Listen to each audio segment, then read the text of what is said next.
Très chers téléspectateurs de 14 TV Gabon, bonsoir. Soyez les bienvenus pour ce flash d'information du mardi 25 octobre 2022. Hier, lundi 24 octobre, le Saint-Père a reçu en audience pour la troisième fois le chef de l'État français, Emmanuel Macron. L'occasion d'un échange de vues sur de nombreuses thématiques sur lesquelles le Saint-Siège et la France ont leur mot à dire, à commencer par le conflit en Ukraine, avec une attention particulière à la situation humanitaire dans le pays. Une attention particulière a été également accordée à la région du Caucase, au Moyen-Orient et à l'Afrique. Toujours au Vatican, dans la suite des audiences du lundi 24 octobre 2022, le pape François a reçu des membres de l'Institut pontifical Théologie Jean-Paul II pour les sciences du mariage et de la famille.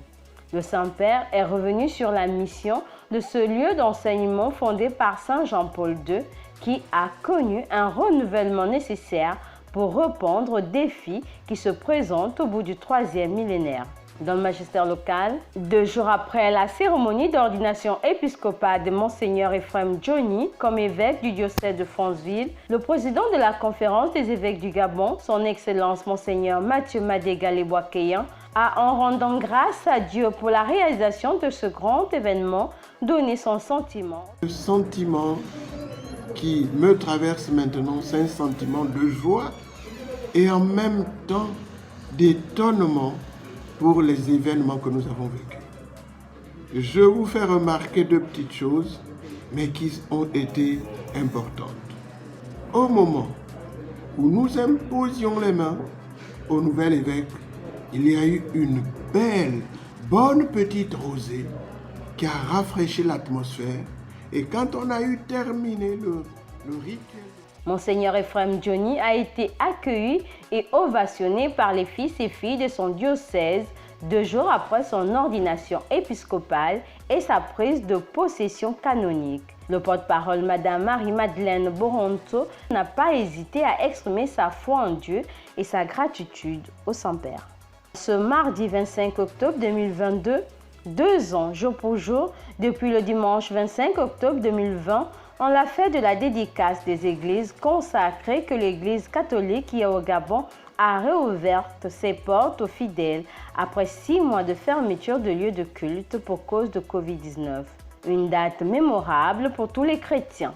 Le comité diocésain pour le synode de Port-Gentil organisera 2 ateliers de formation sur le thème « La synodalité en théorie et en pratique » à la paroisse Saint-Paul-des-Bois du 29 au 30 octobre 2022. Les inscriptions se poursuivent jusqu'au vendredi 28 octobre 2022. Saint du jour. Au temps de Dioclétien, Crispin et Crispinien s'établissent à Soissons, en Gaule-Berge, aujourd'hui France, où ils sont cordonniers et cherchent aussi à propager la foi chrétienne. Ils sont arrêtés par l'empereur Maximilien et martyrisés en 285. Quant à Crépin et Crépignan, ils eurent la tête tranchée le lendemain sur les bords de l'Esme le 25 octobre.